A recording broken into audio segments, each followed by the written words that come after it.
visit to the 702 CEO SleepOut, the psychology of money, and an update on Ibiliti's Dolly, the Dolphin hostage crisis.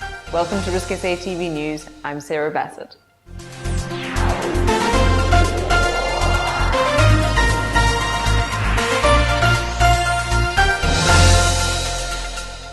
While most of us were tucked up warm in bed last night, several of South Africa's top CEOs were sleeping on cold pavements and under cardboard sheets, all for a good cause. The 702 CEO SleepOut took place in Sandton last night. Dale Gardner was on hand to get the full story.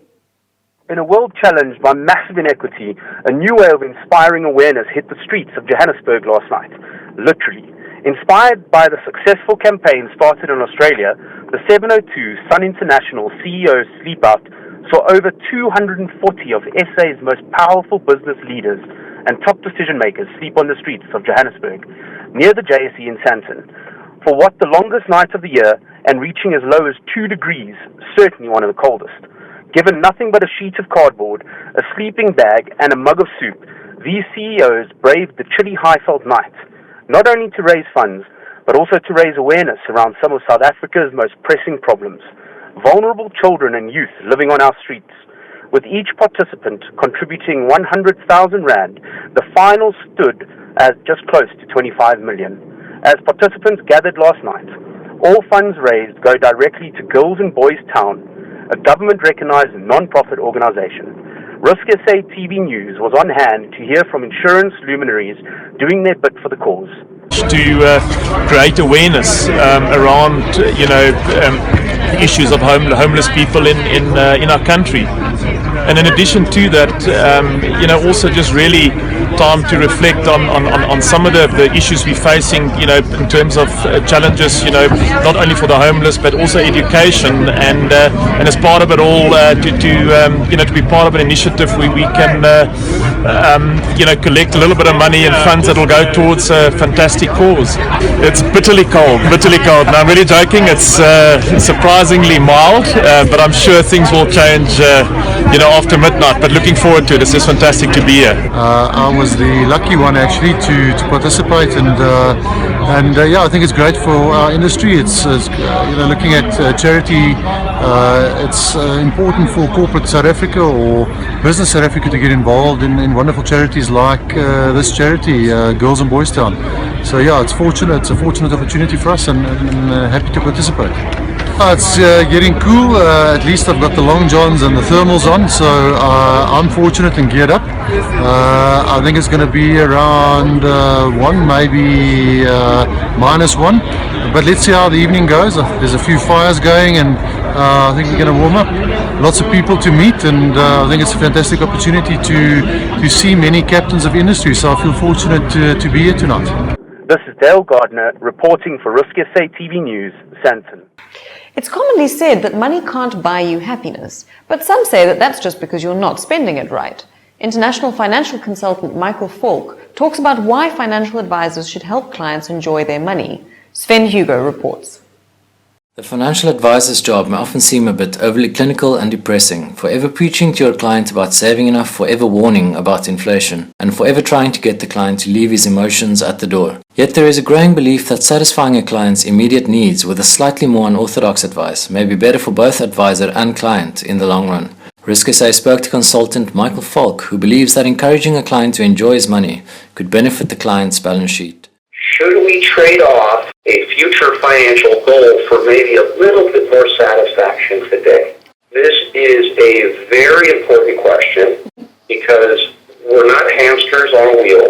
That's a challenge. That's something the financial advisor can help people with, is helping them budget for how maybe they can plan for a holiday in the midst of not completely satisfying their aspirational goals just yet financially.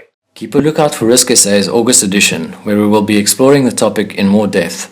This is Sven Hugo for RISKSA TV News. Facebook was abuzz this week with the mysterious disappearance of Ibiliti underwriting manager's lovable mascot, Dolly the Dolphin.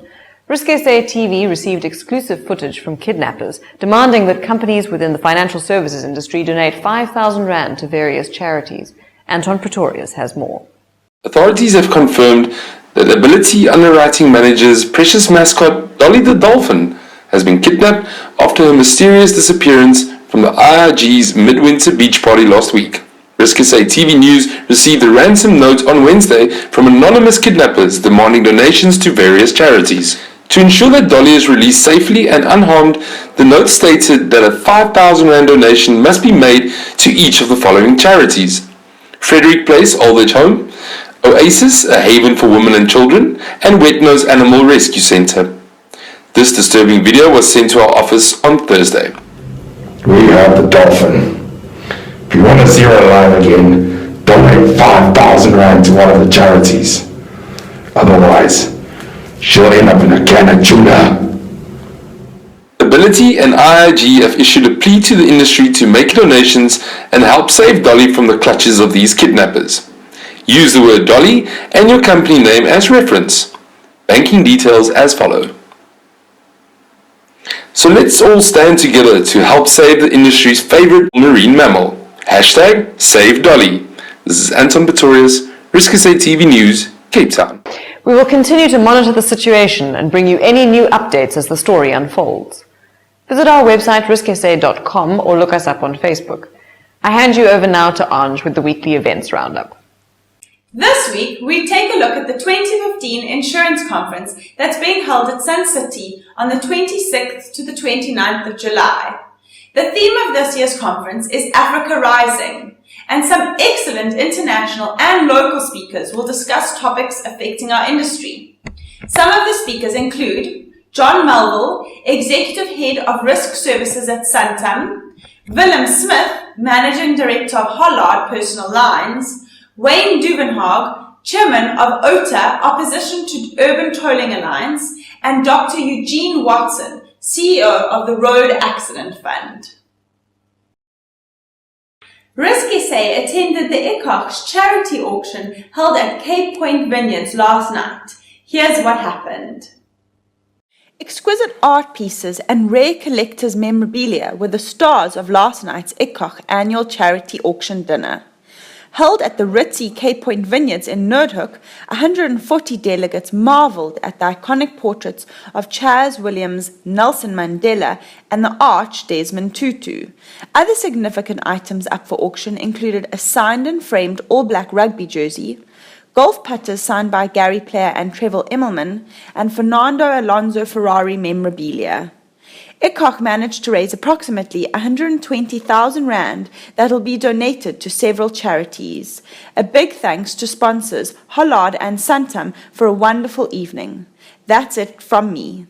Thanks, Anj. That's it for us this week. Click on the subscribe button below or follow us on Twitter. I'm Sarah Bassett. Thank you for tuning in to RISKSA TV News.